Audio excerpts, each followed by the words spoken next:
You're listening to The Startup with Monique Lore, only on LA Talk Radio.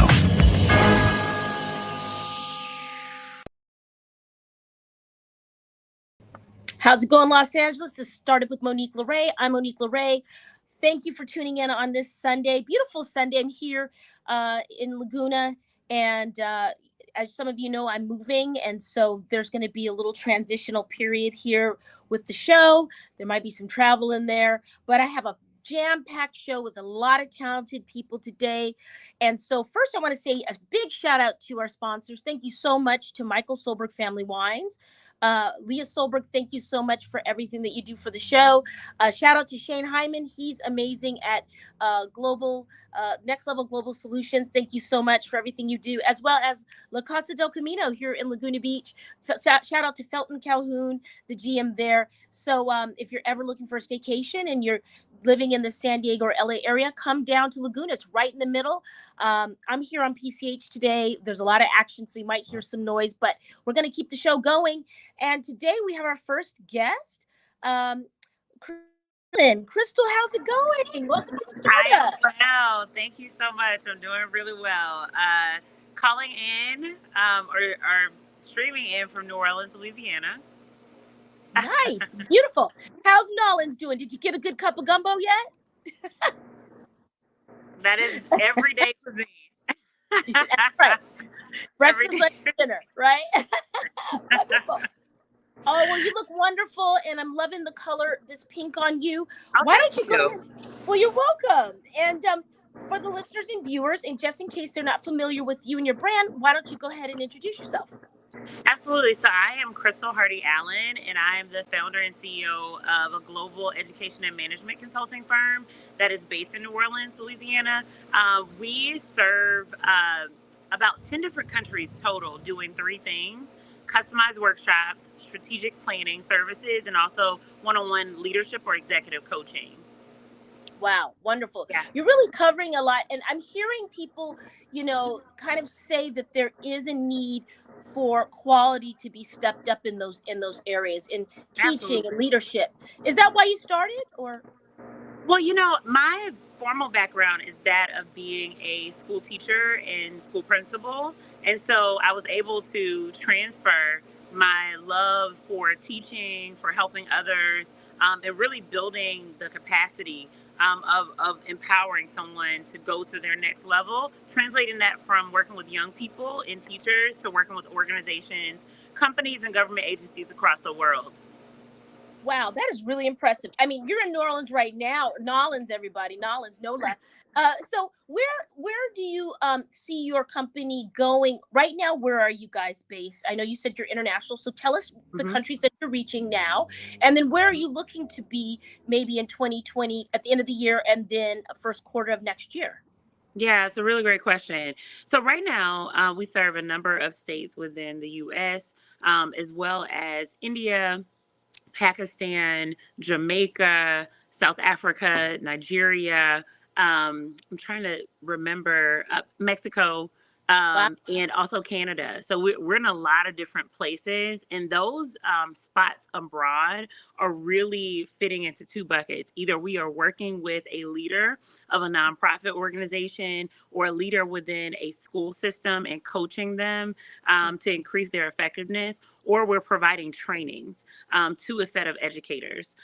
All of it at this moment in time is all virtual. It was prior to COVID, and we continued that because it's way less expensive for the client to, secure our services that way than to spend the money and the costs associated with international travel.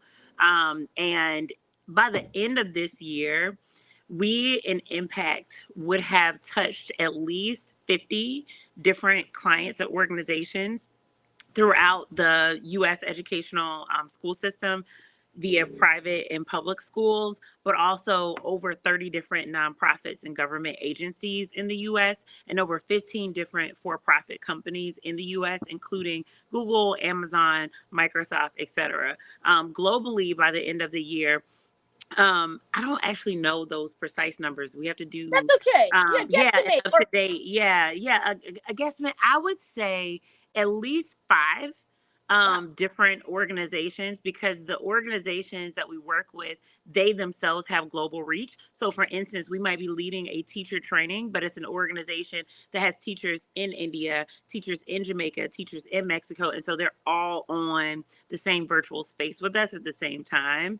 And so we're really excited to be able to support the pain points and the needs of so many diverse clients in so many different places. And I will tell you, to a point that you shared earlier, I think the thing that organizations are looking for, especially from consultants, are making sure that folks have quality receipts and track records for what it is that they do. Because there are a lot of fraudulent folks out in the consulting world, just to be Yeah. honest. And so we pride ourselves on being able to not just say that we read something from an article and we're recommending it, but myself and the consultants that we work with, we've done the work ourselves.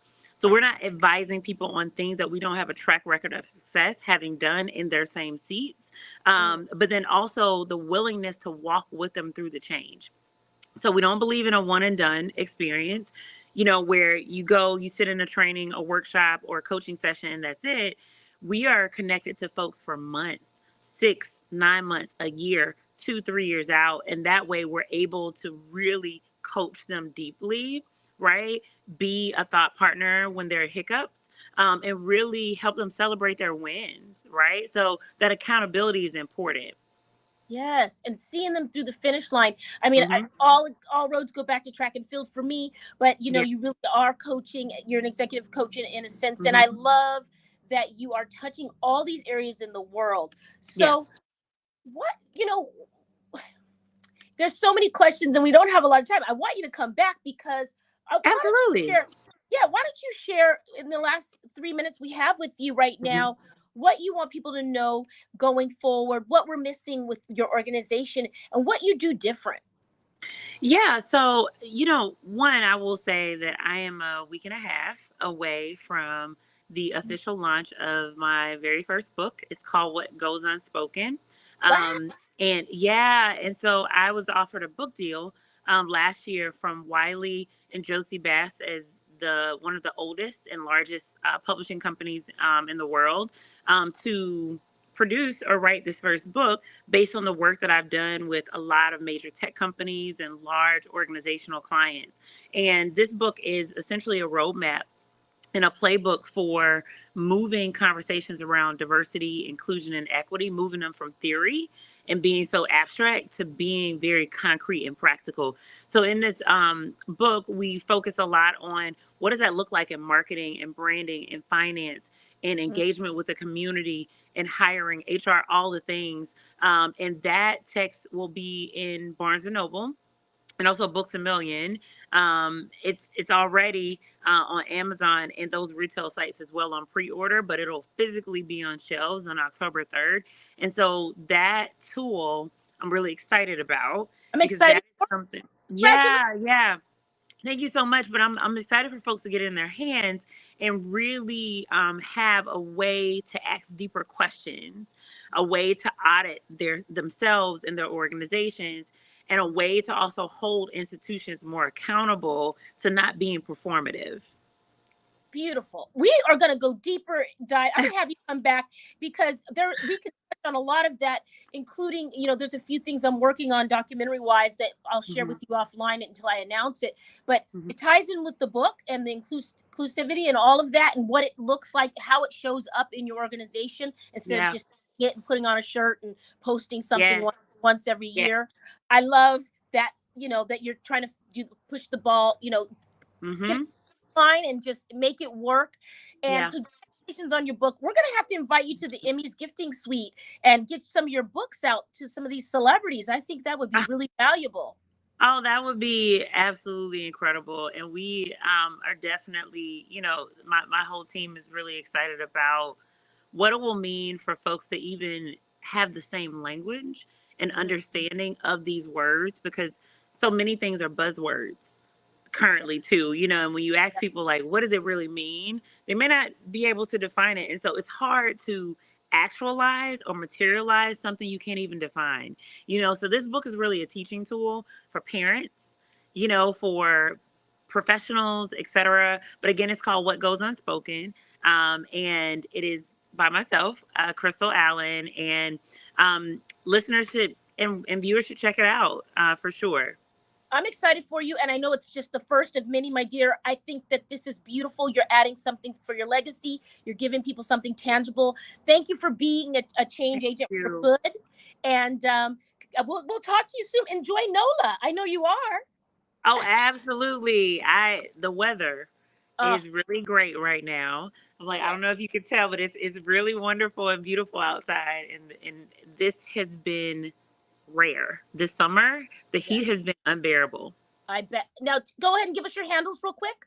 Where can we find you? Follow you? Yes, that's a great question. So follow me on Instagram at k.allen, ALLEN .consulting. So it's K Allen Consulting on IG. On X, I was gonna say Twitter.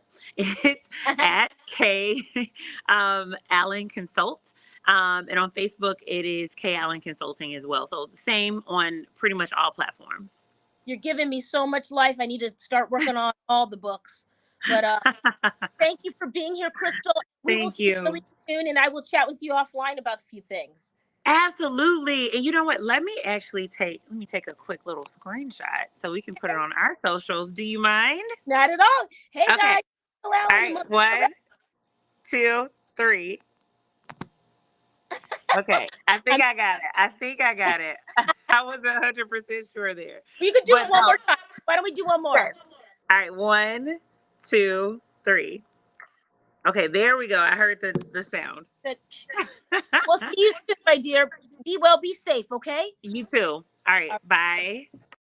All right, guys, that was Crystal Allen launching her new book, and we'll get you guys some information in the posts and chats. All right, coming up next, we have Nellie. I believe we have Nellie coming up. Is Nellie in the wings? Okay, Sam, let's see. I think we have either Nellie or Heidi coming up. We have so many great people, guys. I want to also, while we're waiting, let me check the chat here and see what Sam's saying to me. Okay, great. All right, I'm ready for the next person, Sam, whoever you got. And while I'm waiting for them to appear, I want to give a shout out to Found Bank. Found Bank is an online bank for entrepreneurs, for businesses. I found them recently, trying to keep everything organized and separated from your personal banking is important. And a lot of times, traditional banks don't know what you need as a startup, and they can't meet your needs. A lot of times there's transfer limits and all these crazy things and holds and stuff. But so far, Found is really great because they actually they give you an estimate of how much tax you're going to need to pay. So they can even hold it for you, but they tell you what to expect to pay and when you're expected to pay it. So it guides you. They give you, all the basic things that a checking account would do. So Found, thank you so much. I'm glad I found you. And let's see who else we have. All right, we're still waiting. That's okay. Guys, let's give you an update on the Endemic Project. I know you see this beautiful African figurine behind me. I'm not in South Africa. I wish I were. I'm supposed to be there. But again, you make plans and you have to pivot. So right now I am in the middle of this move and, wanting to get a bigger space for the podcast studio and for my home and all that. So I'm working on something really great. So that might take another couple weeks, but we're still just keeping it going. And that's what we're doing. So, all right, let's see if we've got Heidi here. Heidi, how you doing? I am really good. How are you? Wonderful. Welcome to the startup. Thank you. It's so exciting to be here. Wonderful. Well, why don't you go ahead and introduce yourself to the listeners and viewers and tell us who you are and what your brand is. Yeah. So I'm Heidi Moore. I'm actually up in the Willamette Valley. I'm in Oregon, heart of the wine country up here. And I am the hostess, whatever, of the Wine Crush podcast up here. I love that. We definitely need to talk. And I should have had my wine glass ready, but I'm cutting down a little bit right now. I'm going to the gym, but I love Willamette. It's such a vast area. I mean, I feel like it's going to take a long time for me to actually get through all the wineries, but wonderful. Tell me about your podcast and how did you start it? So I started the podcast. We just wrapped up our 6th season, so technically 6-ish years ago. And really, the whole premise behind the podcast is it kind of started with my day job. My day job is insurance. I do everything from home and auto to small business, commercial, and farm. And winery was just a brand new product that we had come out with. And in my wisdom of marketing and branding and trying to get like my name out there, the podcast was approached to me from a local radio station actually in Portland, and they were developing some podcasts, and she just happened to pick up the magazine I was marketing in at the right place at the right time, and that was kind of where the conversation started, and it's just I've kind of ran with it from there. I love when things are so serendipitous and easy and they just kind of flow. Congratulations on 6 years, 6 seasons on your podcast. That is quite the accomplishment, my dear. Thank you. Thank you. Yeah, we're very proud of what we've created and what we're doing and what we hope we're doing for the wineries and the people in the area. So I'd love to hear what you're excited about. Happy harvest, by the way. I have my pumpkin. Happy harvest. Yes, happy harvest to you too. This is my favorite time of year, so this is exciting for me. And harvest is in like full-blown mode around here, so you're seeing grapes coming off the vine left and right.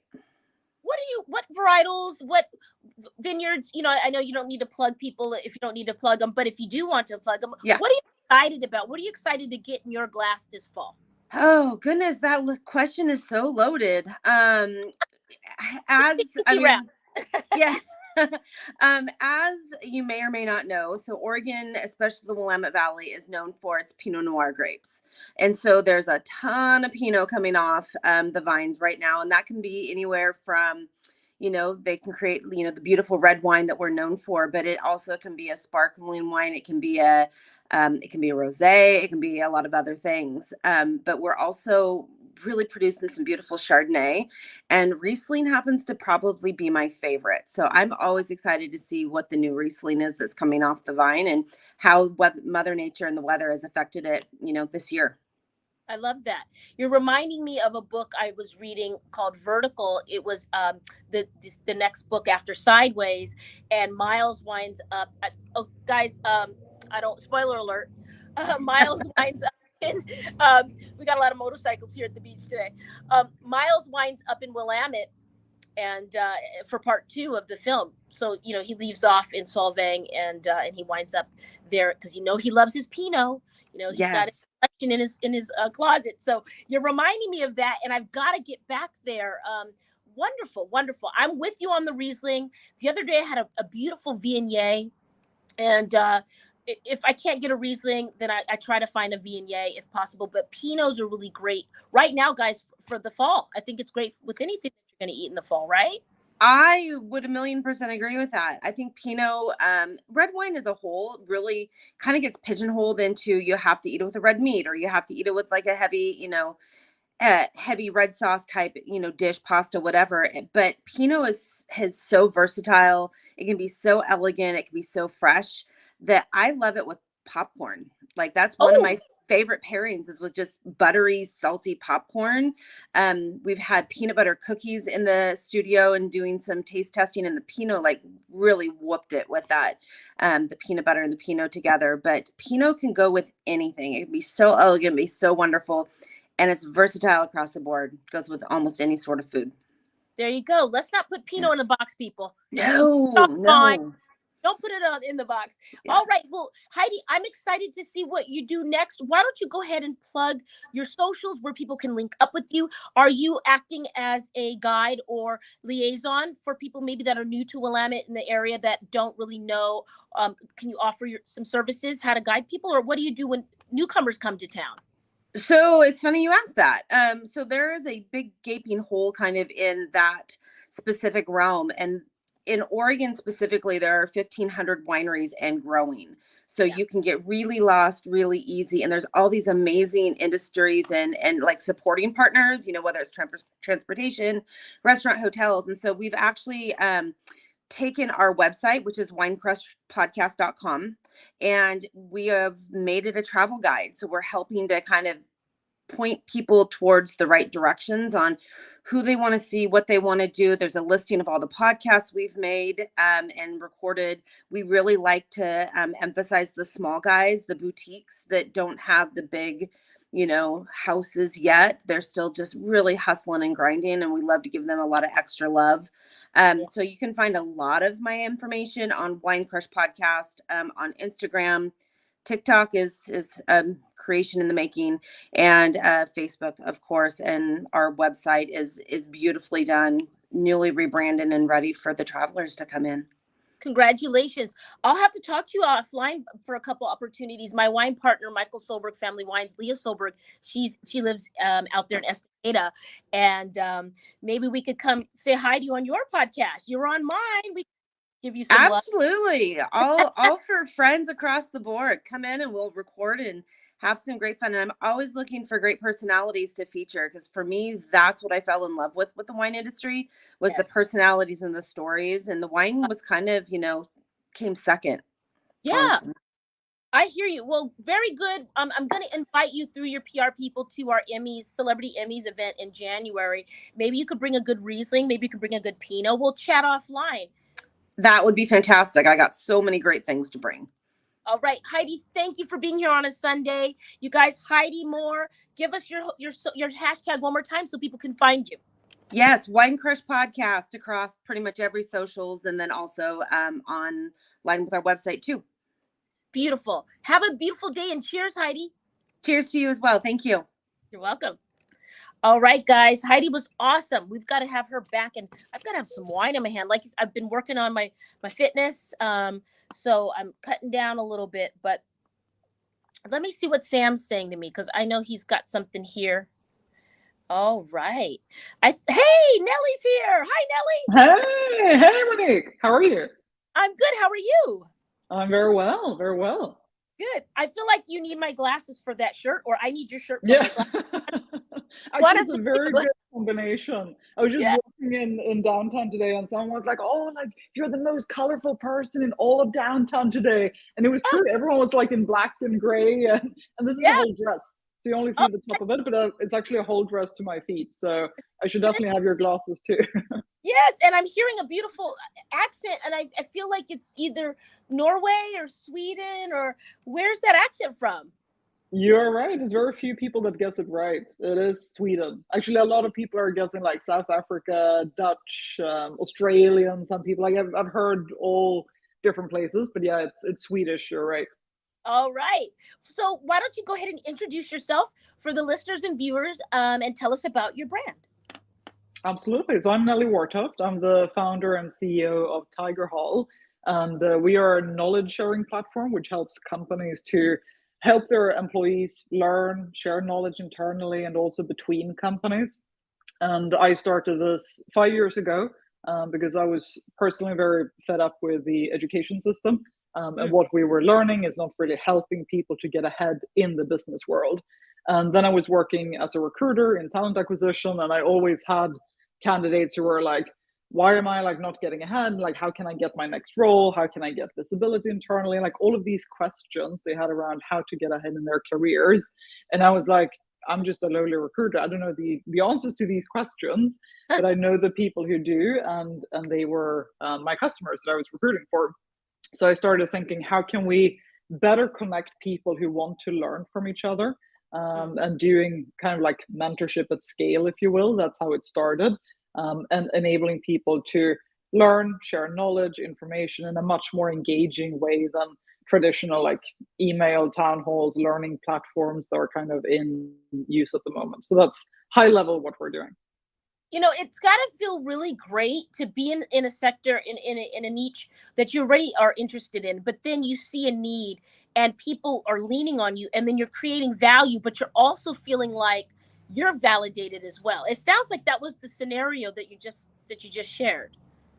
It was very much, yeah, like starting from my own personal frustrations with it started when I was like 14, right? And I was like, why are we studying the Pythagoras theorem? Why are we memorizing the periodic table? Like, why are we wasting so much time on this? We can just Google this in the future. Like, we're not needing to know this extent of it in comparison to how many of us need to know how to host a virtual meeting, how to write a business email, how to, let's say, hi to a client. Like those kind of things are much more needed in your day to day, and no one ever teaches you.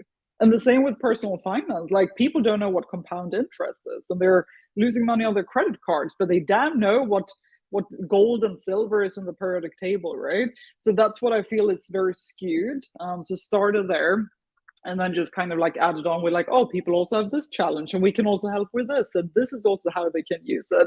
And then it just kind of grew into this very large inter-company and intra-company knowledge exchange that it is today.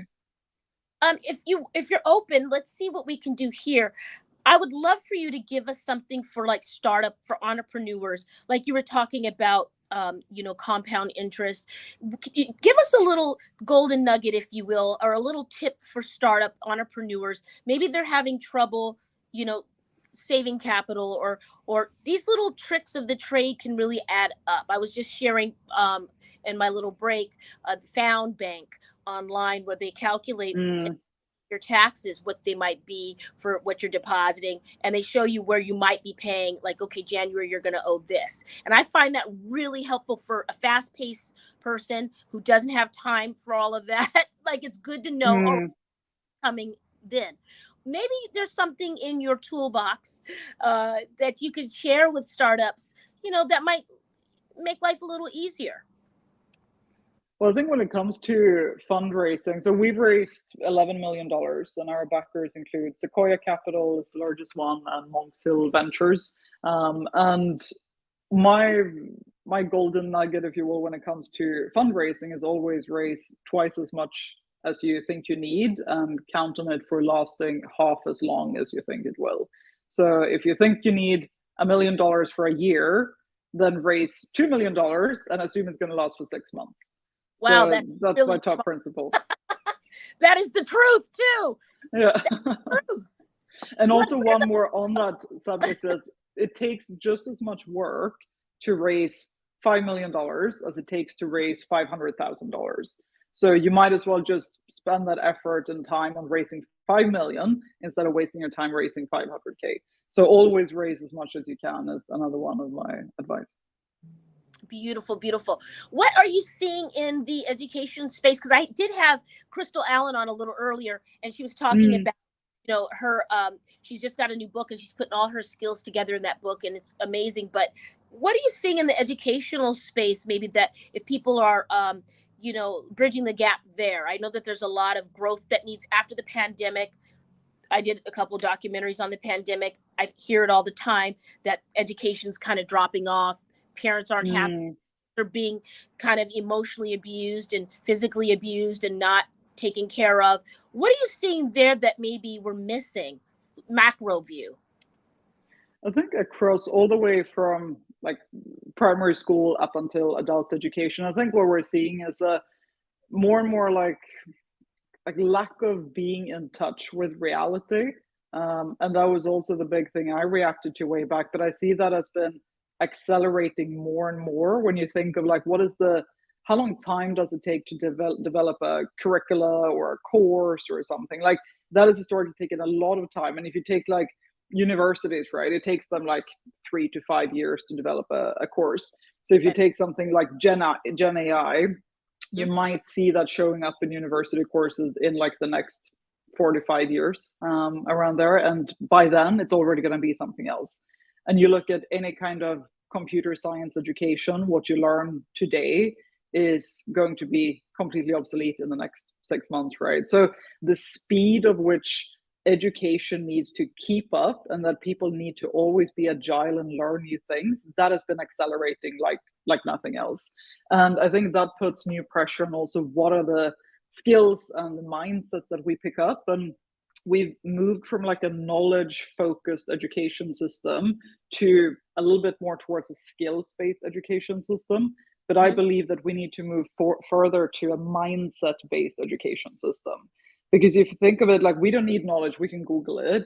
We almost in the future won't need skills. We'll have AI and other tools doing it like high level, but the mindsets, that is where the differentiator is. And if you look at who's succeeding, what companies are succeeding out there, it is the companies with the most agile mindsets, the ones who are willing to learn, willing to innovate, willing to try new things, like always learning, always like challenging yourself. That's the kind of mindset that is succeeding. So it's no longer about who has the most knowledge. Like we're far beyond that. And very soon it's going to be like skills are going to have a very, very short shelf life too. So that's where we need to move on to the mindset piece. So that's how I see it's been moving historically, and where I think we need to go in the future. Beautiful insight. I love the word agile. And I think you're right. I think people get in their feelings a little too long. You got to embrace change, and you really have to move out of your own way and go, all right, this thing's happening. So either I'm going to join it and get ahead of it and be in it and be better and, anticipate what's next, or be left in the dust. I mean, I remember Saver, that newspaper, the little weekly newspaper you'd get in your mailbox, and you could sell, oh, we got more motorcycles here on the beach here. Woo-room. But you'll get it. And, for sale, you would post your weekly sales or whatever, you apply for a job through it. And that essentially was replaced by Craigslist. I remember that transition. I remember using Thomas Guide to look up. I was casting reality shows. We had this thick book that had all the streets in LA County, and we'd have to look them up and try to. This was before Magellan, and then in Google Maps, and so in real time, I had to implement those things, and I was so grateful for the technology.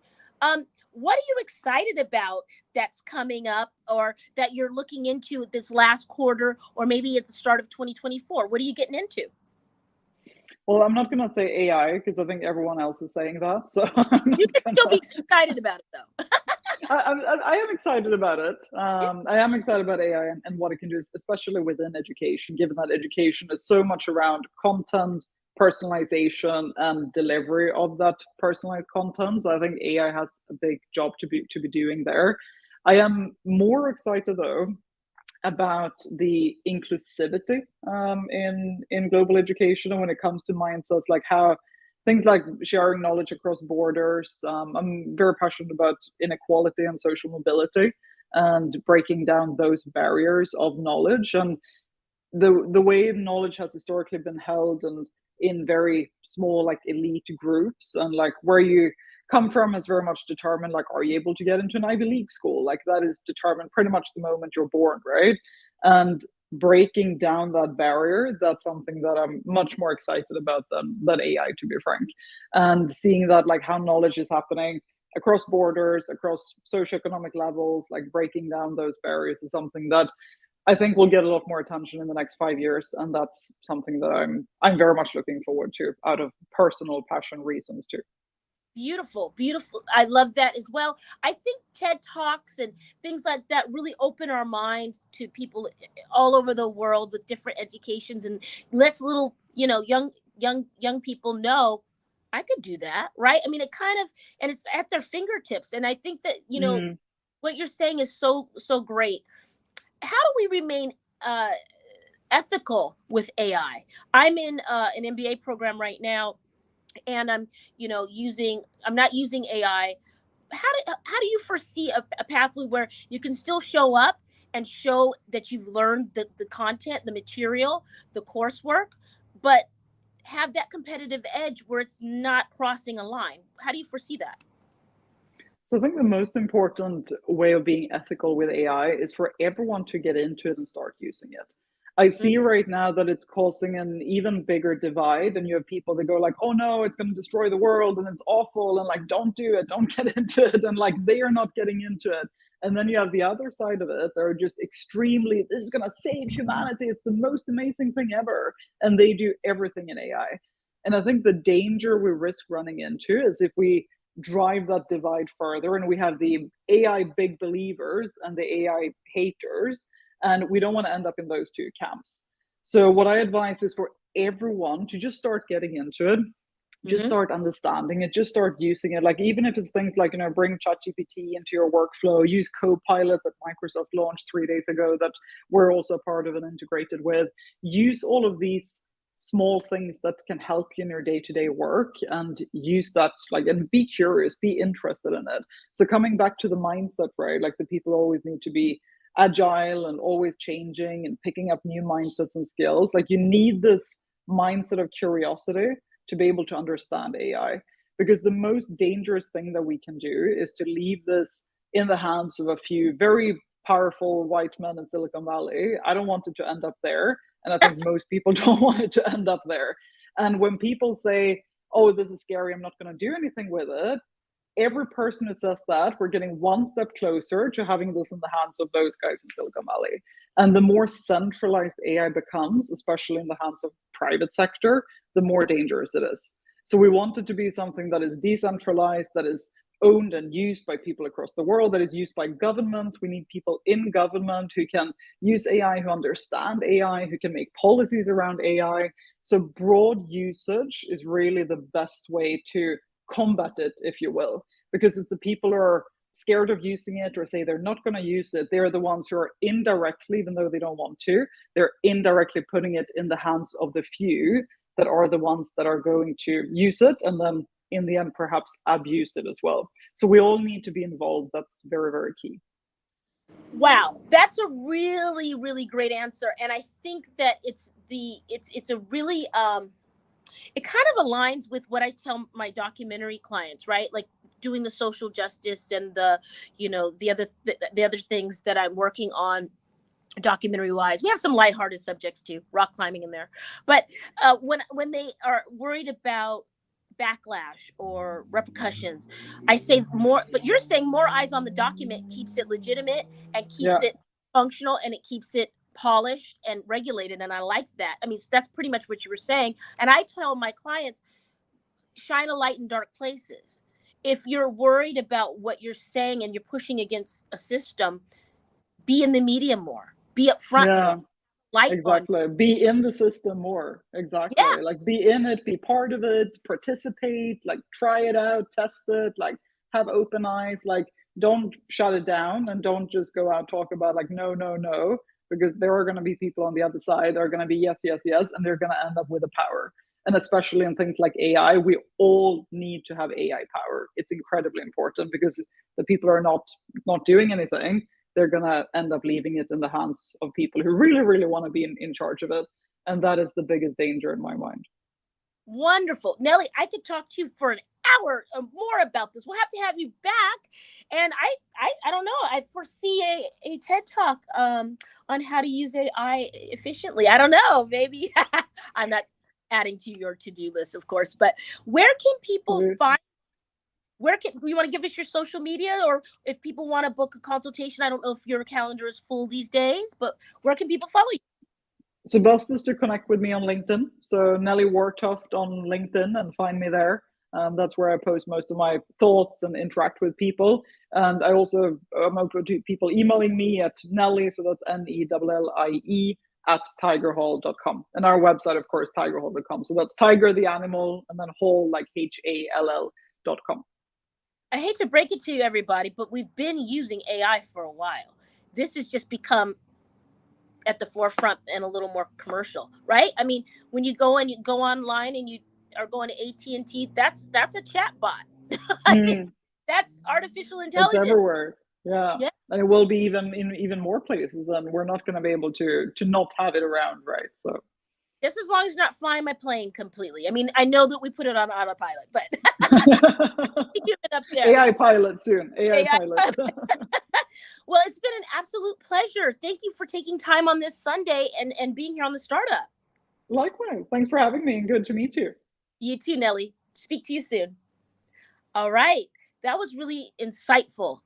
If you're, concerned about AI, or you don't really know, but we got sidetracked because she's so knowledgeable, but she's got a lot of different things she's doing, but mainly education. She touched on financing and raising capital for businesses. I like what she said about raise double and expect to have it for half the time, because money does go that way.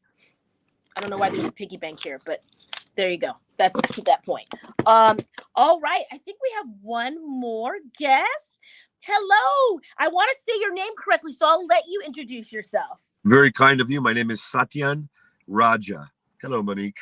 Hello, Satya. Nice to meet you. Thanks so much for having me. Sorry, I'm not in the most opportune place. We've got power outage in my place, so I decided to do it from my car. Beautiful. We here at the Startup often do shows in airports, in cars, at your friend's apartment. So I understand. And that's kind of the grit of being an entrepreneur. So it looks like a lovely car, too. So welcome. And so why don't you go ahead and tell everybody what your brand is and who you are? My organization is called Warrior Sage, and we do executive trainings. I train executives to become black belts in leadership. And by that, I mean having their body, mind, spirit all aligned, having the company aligned in its highest values, having a mission that evokes the human spirit, and really having the highest in human dynamics get fired off within each individual and the synergy of that fired off in the group. So for me, I've realized, just like your previous speaker, who was wonderful, I might say, just her share Wonderful. so aligned in what I'm on as well, which is we're in the revolution of consciousness now in business. We know that it's mindset. We can have resources, we can have money, but if we don't have the correct mindset and the inner alignment, then whatever we put our attention to will somehow fail somewhere along the line.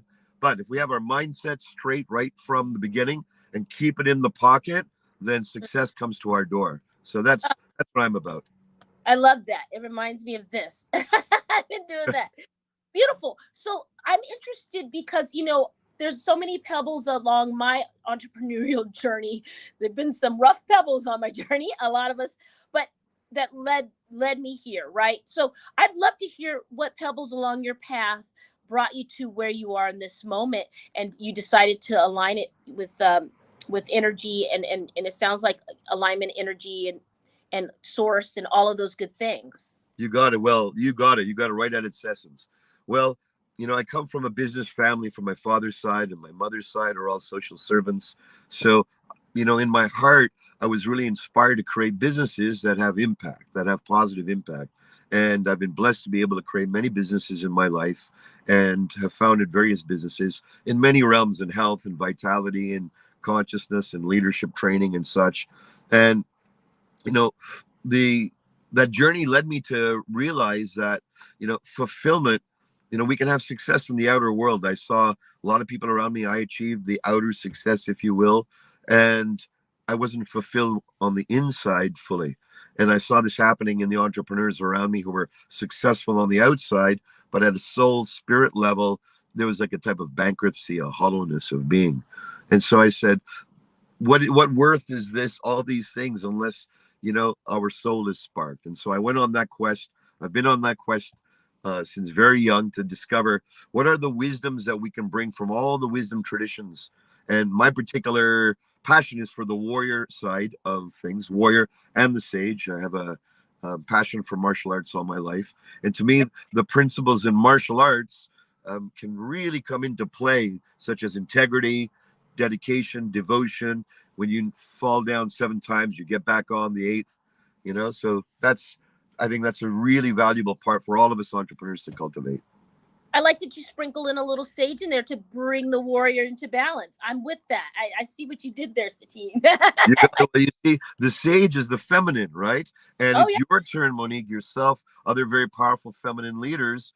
I think it's time, because we've had a propensity of the huge scale being masculine leaders because of their natural energy of conquest and achievement and such. But feminine attainment, the wisdom of the feminine is to enjoy not just the future when something will finally happen, but to enjoy the path, the flowers, the children, the family, the joy of life as part of the joy of entrepreneurship, not a destination of entrepreneurship. So I think the wisdom that you're bringing in, and I can feel, is so valid. And that's the sage, connecting with the earth wisdom, our body's wisdom, the natural rhythms of the earth, the planet, how to sleep, when to rest. That way we become much more powerful entrepreneurs when we're tapped into Mother Nature, we're tapped into spirit, and we're kicking ass, in business. I love it. I love that. Very well put. And it's interesting, as I'm in this transitional time as an entrepreneur, I'm moving out of one place here in Laguna, and I'm manifesting a larger place. I'm surrounding myself with plants, with candles. I've tapped back into my fitness. I used to be a hurdler, and I said I have to go back in instead of worrying about out, because in will pull what I want. And the minute I reminded myself, because you know how to do it. Everybody, you know how to do it. You have access to do it. And martial arts is great because you can control the stress and the anger and the whatever, and the happiness. I want to ask you, where in the world besides here, where in the world would you say you felt most tapped in? I know that's hard, so I'd like to hear your top three. I think I know what my top three are, or you can give me five. I don't know. Wow. Well, let me hear one of yours first. Give me one of yours. Sure. I would say Bali is one of them. Oh, yes. Bali's Beautiful. one. So Beautiful. a place for myself is the big island of Hawaii. Oh, of course. Hello. So we have a cottage there, and we're very blessed to be at the foothills of Pele, and it's very wild area full of life, and that really brings life to me.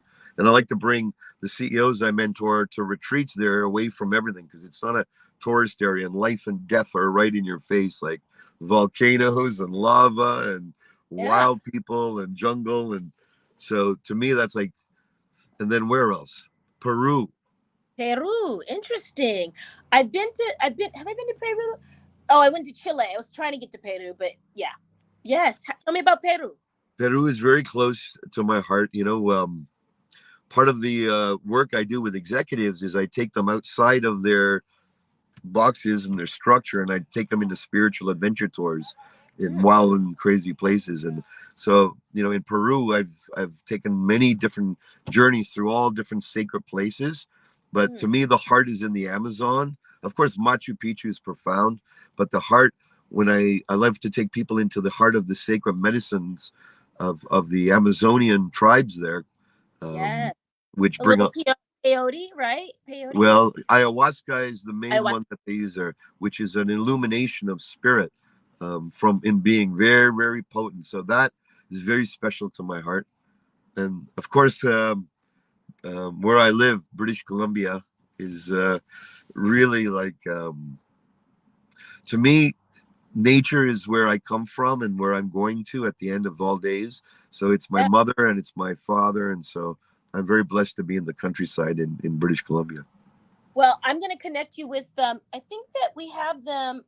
Do I have them coming up again? The Journeymen. They're in Canada, and they do journeys and for executives. Yes, look them up. The Journeymen. I'll have to get that to you. You're in BC, so it'd be close to go to Rivajek. Iceland's another place for me that I feel really connected. Have you? So I haven't. Tell me about that. Iceland's amazing, but I mean, I love Bjork anyway, but Iceland was just so amazing. The way that they integrate solar and the natural food they have a like there's an indoor greenhouse and you can pick your plant and put it in your food. It's fresh, literally farm to table. But then it's Iceland, but there's, geysers shooting up right before your eyes. And it's just, the Blue Lagoon is crazy awesome. It's heated by the earth. I mean, Iceland's really special as well. So you've got me inspired. I'm going.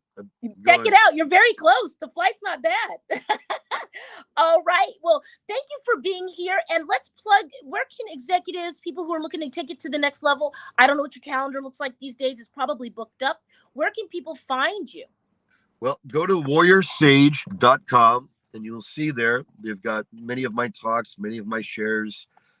There's my new books, Transcendent CEO and Culture and Accelerated Evolution, that you can find there specifically for executives who have a desire to awaken and take the path of awakening, that's unique to business-oriented people. Then that's your place to check out, okay? I'm excited. Thank you so much for making time for us today. You're most welcome. A joy, Monique. All the best to everyone. Be well. Be well. All right. Bye-bye. All right, guys, what a power-packed show. I'm so impressed. I got to tell you, sometimes when you're winging it and you're moving and shaking, you really get the best. Thank you so much to Crystal, to Nelly, to Heidi, and Satine, everybody.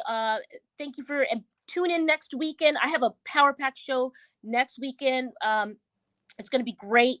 And let's see, follow me on the startup at the startup with Monique Lore on Instagram, or my personal page at Monique Lore Stinson. We have a pandemic project, pandemic film, and the endemic project update coming up soon.